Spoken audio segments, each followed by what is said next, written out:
Hey everybody, welcome to Professor DiMaggio's Gaming. So what we're going to be looking at today is how to construct a flowchart to get you to master rank if you're not already at master. So a lot of times people use the term flowchart sort of pejoratively. They make it sound negative, like you're doing something too simplistic or gimmicky. But I would actually argue, on my way up to master, flowcharts are actually not only incredibly useful, but incredibly powerful in terms of getting you to where you want to go.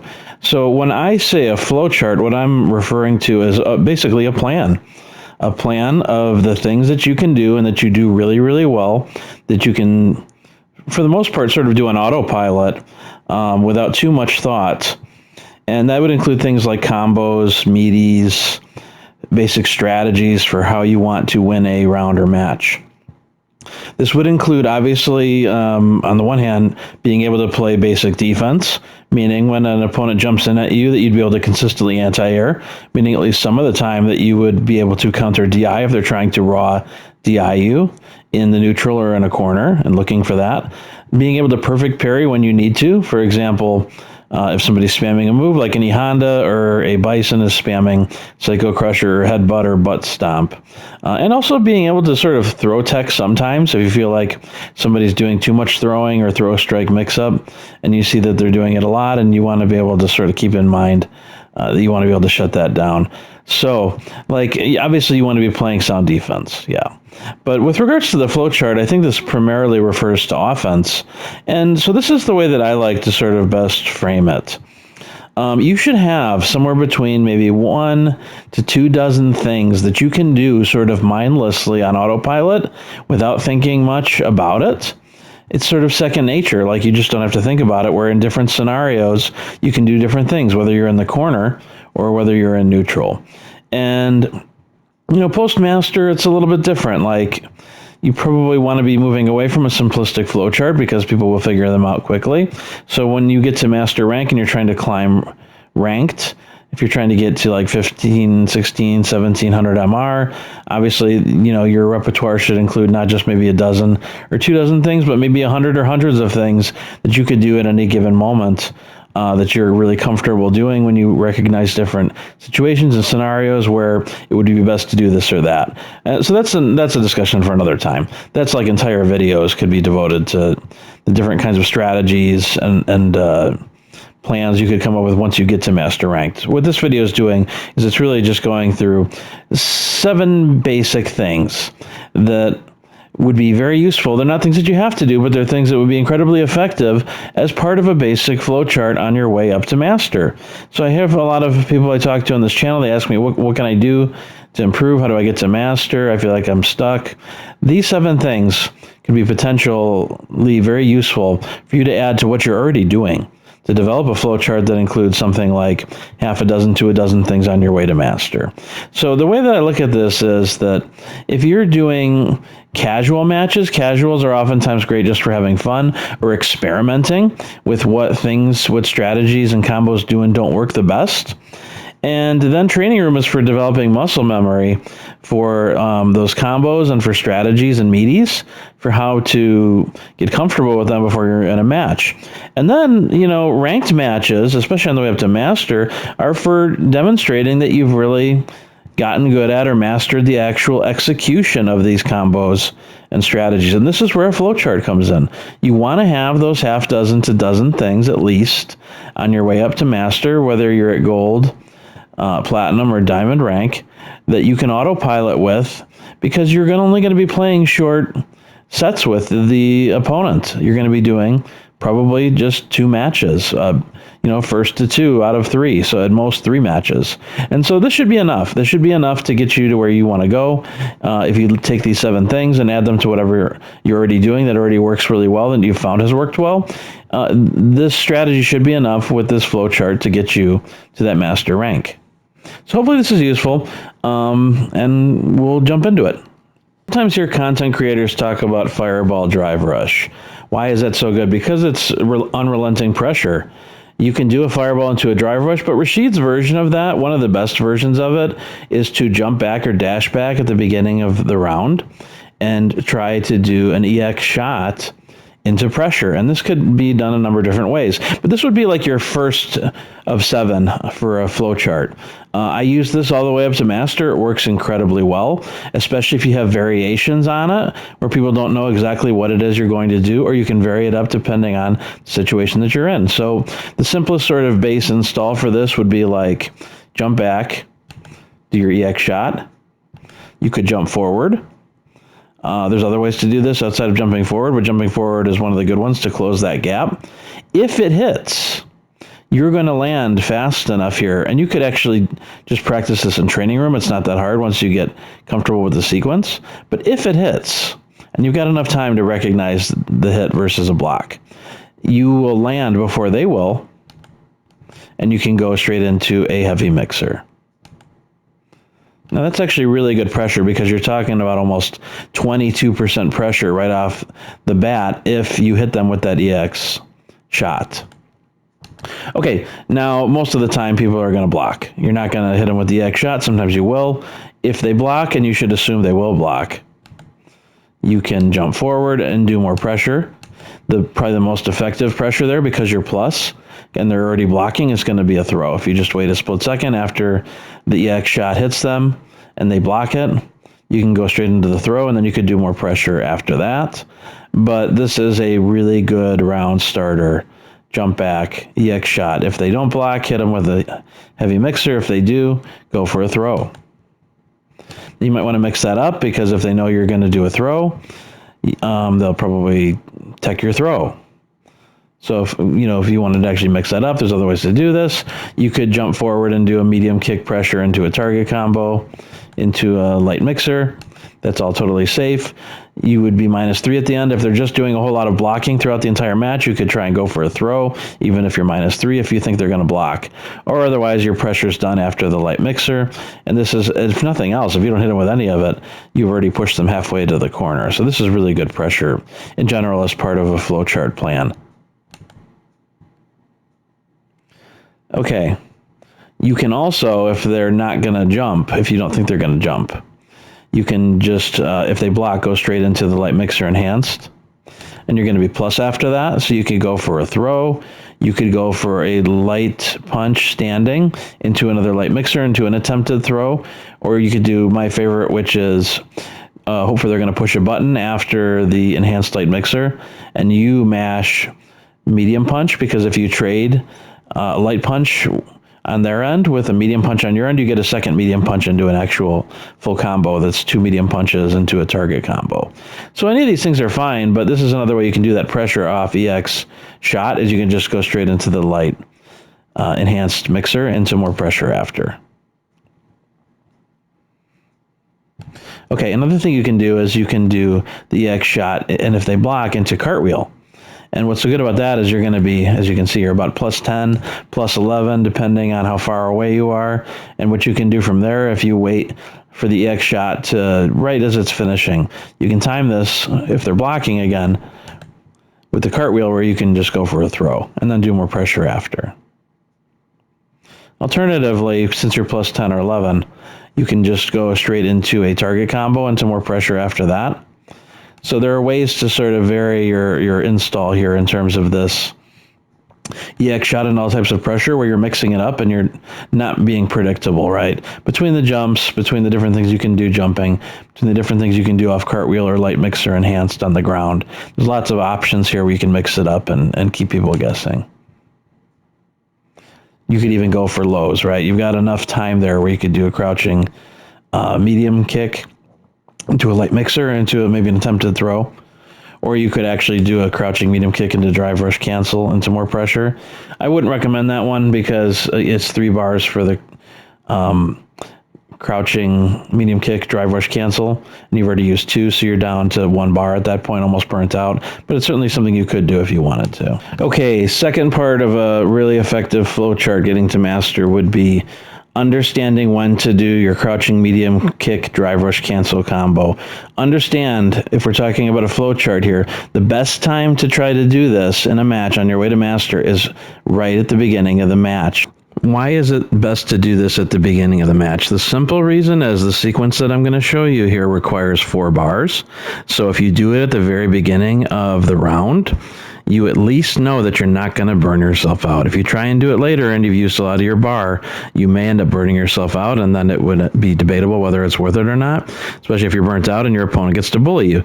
So for that, what I'm going to show you here, keep in mind, these crouching medium kick drive rush cancels are expensive. It takes 3 bars to actually do that, and you might end up spending 1 bar just to try and get in 2 on top of it. So those 4 bars that I'm going to show you here, that's a lot. Do it at the beginning of the round, not later, because that way you won't burn out. So you can mix it up between your jump back EX shot pressure and this. So I don't actually wait typically to try and catch them shimmying forward and back and to do a crouching medium kick, because most of the time people like below master don't do shimmies. Maybe they do it on wake up or something, but that's something entirely different if you're talking about defensive play. If you're talking about offensive play in a flow chart, you don't want to try and walk forward, especially with Rashid, and do crouching medium kick, because his crouching medium kick is very stubby. There's actually a more effective way to do this. I'm not saying you can't try to run forward and crouching medium kick into drive rush cancel, but it's going to be tough. They're going to see you running forward, and people are going to expect it, and they're probably going to block. A faster way to do this is to do a drive rush medium punch, and whether they block or not, if they don't block, great, but you're not going to be able to hit confirm on just one hit like this. You should assume they're going to block. So you do the drive rush medium punch, and then you're going to go straight into a crouching medium kick into drive rush cancel after that. Why? Why would you do that? Because this is a uninterruptible block string. This is the best one you're going to find with Rashid. And because it's the best one you're going to find, it's the one that everybody trying to get to master should be doing. It may be expensive and costing 4 bars, but you're going to pay 4 bars in any other way that you use any kind of corner carry to get them to that corner. So you're just spending it up front here. So you do that drive rush medium punch again, whether they block or not. If they don't block, it's going to combo straight into, because you're plus here, the crouching medium kick, and then you can do the drive rush cancel anyways. And if they do block above, what I've found that's really good about this string is that they're not expecting right away, because it happens so fast, the crouching medium kick into drive rush cancel. If you try and push a bunch of buttons, like if you do a drive rush forward medium punch into some jabs and then go for the crouching medium kick, they're going to be expecting it at that point, because the drive rush is done, they've been blocking already, and they're going to assume after a few hits, if you haven't connected, that you're going to go for the low. So why not just do it right away? I have found that this works most of the time. They're not ready for the immediate low, the crouching medium kick, and so you can do the cancel of the crouching medium kick into the drive rush into more pressure. And as I mentioned, this is uninterruptible. They can push any button here. If they block the drive rush medium punch, they block that. They can push any button they want after. They can push a jab, they can push standing light kick, they can push standing medium kick, crouching medium kick. They can push heavy punch, heavy kick, crouching, whatever they want, any button. Doesn't matter what button it is out of their 6. They ain't getting through this. This is uninterruptible. As a result, you should be abusing this. You should be abusing it whenever you can. Not all the time in a match. If you do it over and over, they're going to expect it. But if you're doing a set, there's no reason you shouldn't be trying to do this at least a few times between 2 or 3 matches. So once you've done your drive rush, your crouching medium kick into drive rush cancel, you can do something like a standing medium kick into a target combo, the medium punch heavy kick. You could do a heavy cyclone after, which gets you another hit and sets up your final pressure, where if you push back and kick, you could do the heavy kick in the air, as you see there.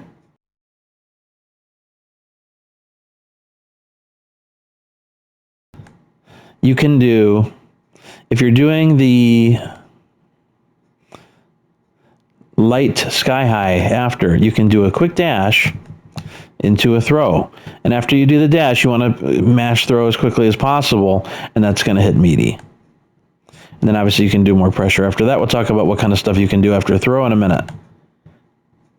Another option is you can do that same sequence into the heavy kick in the air, And you can mash 2 crouching medium punches, and the third will hit meaty. And it will hit so meaty, in fact, that you could go into a standing medium punch, into a heavy kick, the target combo, and all 3 of them will combo. It'll be a 3-hit combo there. And once you launch them into the air, you can do whatever other pressure you want. In this case, a heavy cyclone into a roll, into a heavy mixer is one good way to do pressure without any more meter. Part three of a really, really good flow chart is not just going for the crouching medium kick, drive rush, cancel that I showed you, but also knowing you can just go raw into drive rush, crouching light kick. That is so damn fast, and it's incredibly useful as corner carry. I do this all the time, and it's incredibly effective all the way up through master, all the way up through high master, and even beyond. So yeah, you're going to want to be at a range where you're relatively closer, not too far away. And you can go into that drive rush crouching light kick. You're going to have to be real fast after that because it's a fast button, but you're going to want to go into the target combo, medium punch, heavy kick. And if you want the full corner carry, one way you can do it is the X cyclone after into the run kicks.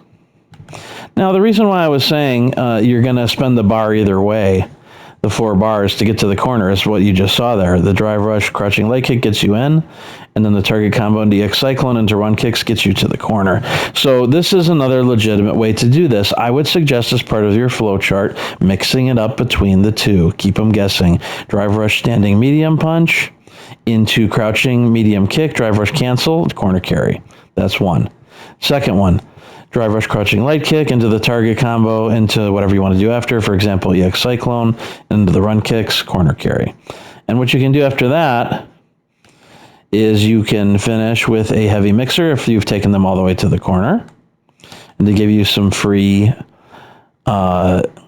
guidance for a meaty after that, because obviously you want to be able to do pressure as part of your flow chart. One thing you can do after the heavy mixer, this is going to hit super meaty, is you can do a medium cyclone right here, and it's going to hit a meaty, and so meaty that you're going to have time after, even if they block, to do a crouching medium punch. If you hit on the original medium cyclone and crouching medium punch, you can go into another medium cyclone, and it will all combo. And then you can actually do a standing medium kick, as you saw there, into a medium mixer. And if you want, you could even do an EX mixer after that if you wanted to have more pressure and more damage.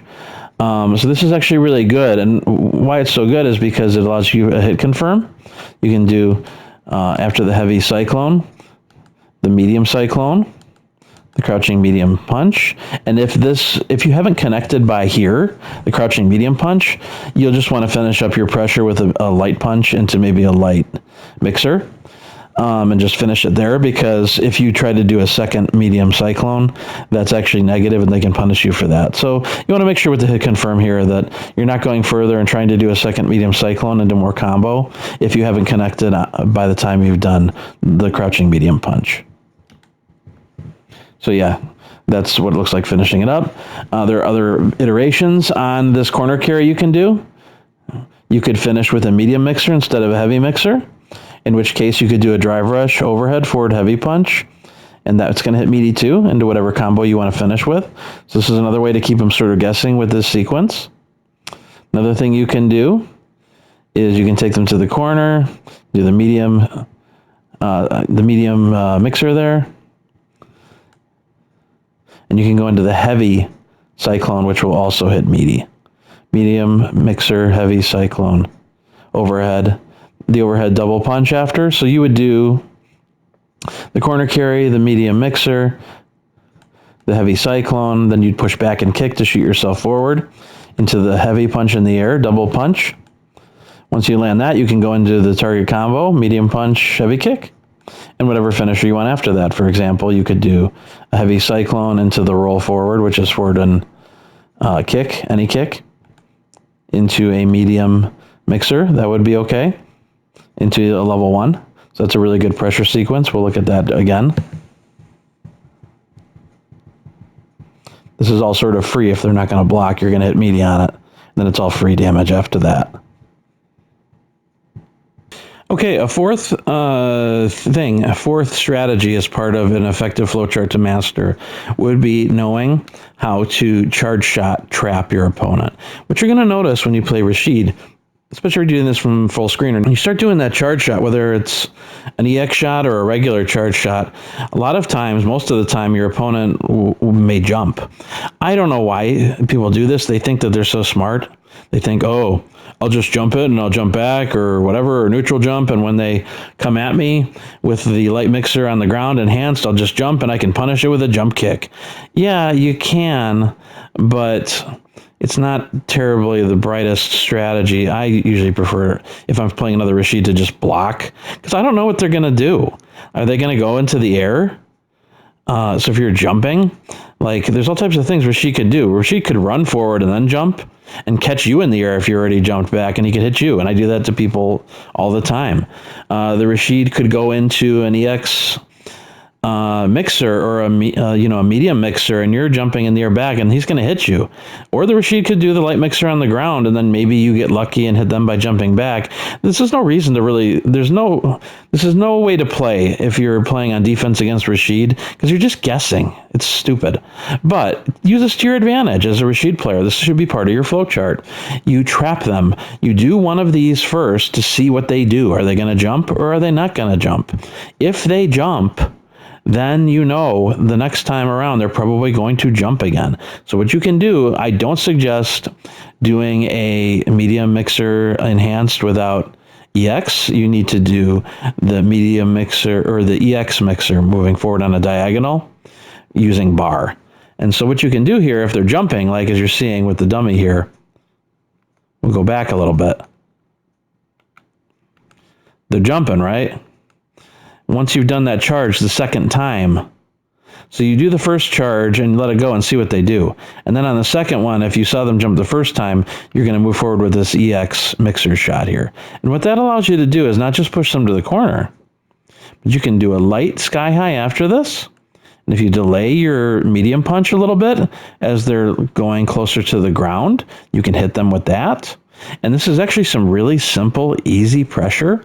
All you have to do is just delay your medium punch just a little bit as they're heading down to the ground so it doesn't miss, because if you push it too early, it will whiff. But if you just delay it a tiny bit as they're heading down to the ground, as you can see there, we'll see it again. You do the light sky high, you do the delayed medium punch, and then when they land, you can, because you're so plus here, you can do a whole charge shot again, and they're going to be on wake up. They're going to have to just take this. They're going to best be able to block it, and then you could do more pressure if you hit them. So all types of pressure you can do from there. For example, you could do the light enhanced mixer into a standing light kick, as you saw there, into a light eagle spike, and you could even do a level 3 after that if you have one stored up. So yeah, this is just really effective. Like if you know that they're going to jump, and test it out beforehand, see if they're going to jump. You can do the EX. You can also do it into the EX mixer into the light sky high, as you see there, into the delayed medium punch in the air, and then you can tie that into a level 1 for some really good damage. What else can you do? After the level 1, if you want something to do, you can mash DI, and you could actually get more damage after that, or for whatever combo you want to do. So obviously you got a lot of options here for your fourth item for your flowchart, but this all works really well as long as you're testing it out in advance and seeing if they're going to jump or not. If they don't jump, you do the light enhanced mixer the second time. If you do see them jump, you should go for the EX mixer and more pressure along the lines of the different options I showed you here. Okay, when you get them to the corner, what do? Well, this is part of what any effective flowchart should have a plan for. There are a number of things from better or worse that you should be doing in the corner. For example, after throw. If you are able to get them on a throw in the corner, what can you do? One thing you can do is you can go for a meaty DI. This is one of the most effective things I did with brutal simplicity over and over and over on my way to master rank. This should be a part of anyone's flowchart going to master rank. After throw, maybe not every time after throw because you don't want to be predictable, but often you should be going for the meaty DI because it's incredibly hard to stop if you time it effectively. Now, unfortunately, this is not an auto time for Rashid. You have to just sort of, as you can see here, lead it just the littlest bit.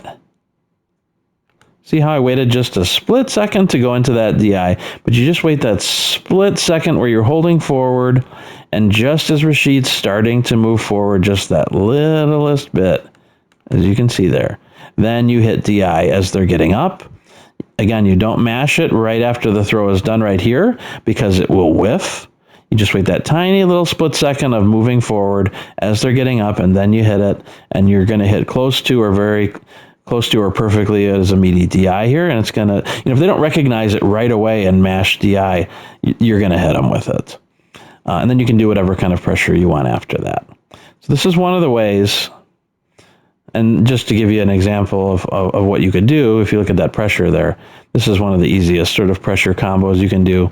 Heavy punch into light cyclone, into the forward and kick where you roll forward into this rolling nail, and then finish it off with a heavy cyclone or heavy mixer. And that's a really good combo. You're going to get around 25% damage. Okay, is that the best thing that you can do in the corner off of throw for a flowchart? No, it's one of the best things you can do is the meaty DI here, right?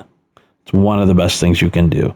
The best thing that you can do, and this doesn't require very much thought or skill, but it's incredibly effective, is after the throw, you do a very quick backdash and then you bust out your level 2. If you have a level 2, this is the thing to do as part of your flowchart. This is the first thing you do.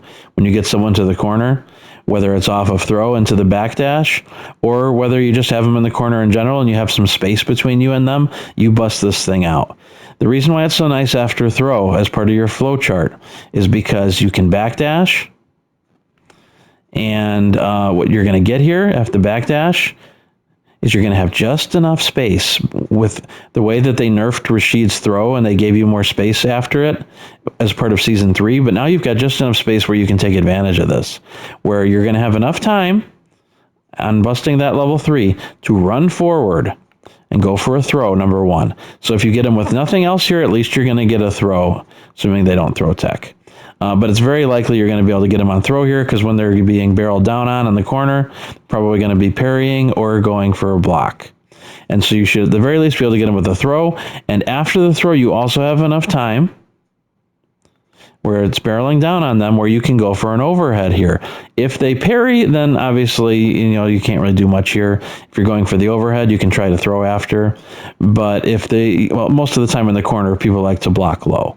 So if they're blocking low here, you can go for the overhead, whether it's the tornado or the overhead that hits them, or both, because if you hit them with the overhead, the tornado is going to hit them next.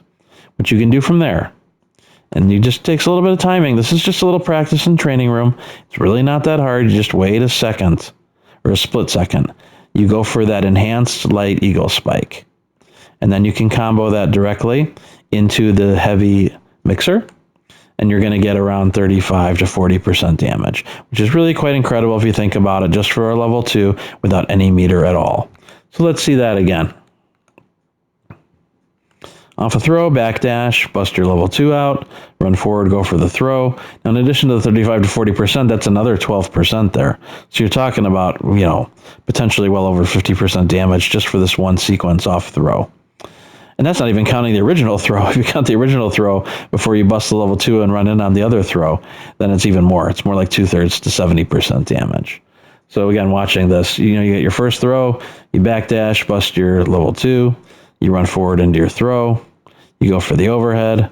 If it connects, you wait a split second and you do the light spike, and you've got enough time here after, because it's enhanced, that you can go into the heavy mixer. Boom, you got 37% damage there at the end. Alternatively, when you get better at this, you can bust your level 2, go for the throw, go for the overhead, go for the light spike, and then once you feel really comfortable with your timing, instead of doing the heavy mixer, if you want to spend some bar here, you can go for the EX mixer into the EX Sky High if you want. And after that, you can go for either a heavy mixer, or if you have the super meter, you could do a medium mixer into a level 1. But let's say you don't. Let's just say you just have the level 2. You could just finish with the heavy mixer here.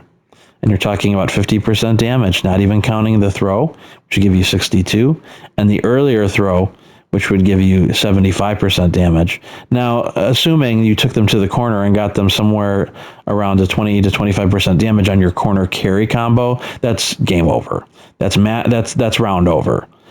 Just this one sequence with the throw into backdash into the rest of this pressure. So that's why this is so good. This is worth figuring out and labbing out as a part of your flowchart on your way to master, because it's so damn good in terms of the amount of damage and how well spaced out this whole thing is. What about raw level 2 pressure? Let's say you don't have them in the corner. You've got a level 2 stored up with your super meter, but you don't have them in the corner. A really good thing that you can do here is bust the level 2, give yourself a little bit of space. And typically, this is just really good strategy as part of your flowchart. People are probably going to be looking to block or parry when you bust that level 2. They'll even try to walk into it a little bit and parry to try and diffuse it. But what you want to do before that is you want to just run in and try and get a throw. Now what you can do is you can try to run in twice for throws.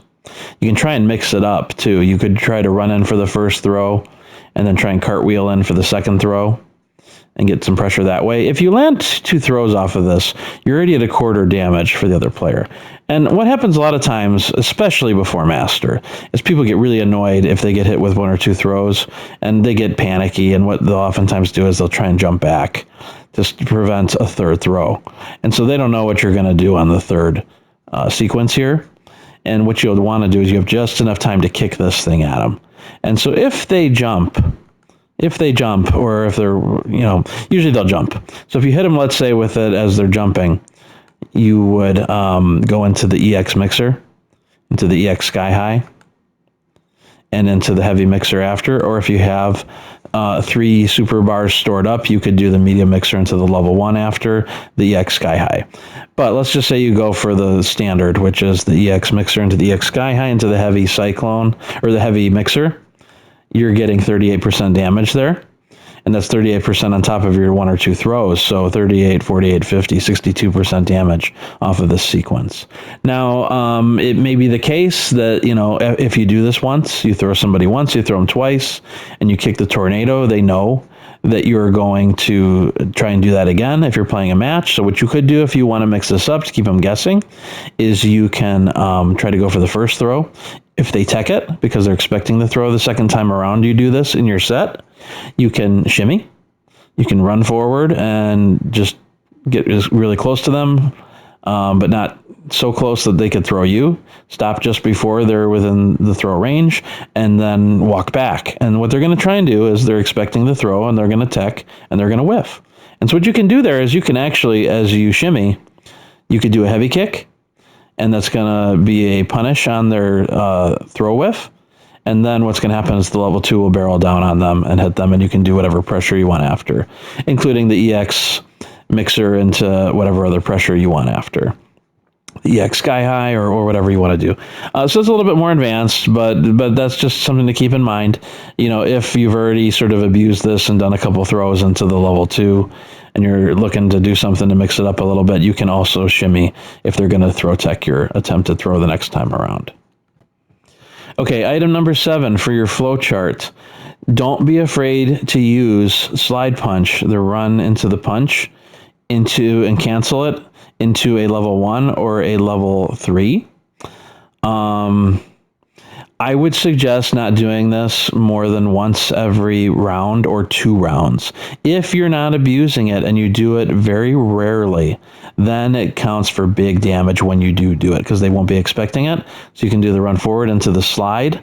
You can do the run punch, or the slide kick into punch, and then you would cancel it into, for example, a level 1, and you're going to get 25% damage, which is really great damage. Or if you have a level 3 stored up and you really haven't been abusing this slide kick punch throughout the entire match, what you can do is cancel that into the level 3. And you're going to get Around 40%, maybe more than 40% damage off of this. Yeah, 40% damage. That's really good too.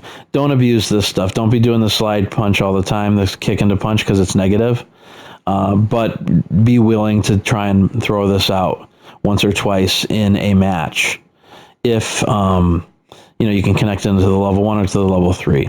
Sometimes they may block the slide kick punch, and they may try and do a longer setup if they're getting greedy, and they think they can push a slower button to punish you. You can actually just cancel straight into your level 1 and punish them for that too, if you want to do that. So that's something to keep in mind here. Okay, just to close this out, I want to reiterate my point earlier. There's nothing wrong with doing flowcharts when you're learning how to play a character and you want to pick the stuff that is the most devastating stuff that he can do. I provided these 7 recommendations for part of a flowchart in addition to whatever you're already doing with Rashid that you find works, because these 7 things that I've showed you over my time of playing Rashid more than 20 to 30,000 matches, I'm somewhere in that range, getting to master, getting to high master with him, and using some of this stuff, quite a bit of it, even at the master level regularly. This stuff is effective. It works. Use it. Take it into training room. Work on developing muscle memory with these 7 items, these 7 strategies. Make use of them regularly in the matches that you fight. Use them in addition to the other stuff that you're doing. This doesn't have to be extremely complicated as you get up to master with a character. It's really more of a matter of finding a smaller number of things that you can do with brutal efficiency than having a really huge toolkit that you don't use very well. It's much better to have 6 to 12 things that you use really, really, really brutally well and vary between them than it is to have dozens of things or hundreds of things that you don't do well. So in that sense, this is why the flowchart is so important when you're trying to get to master.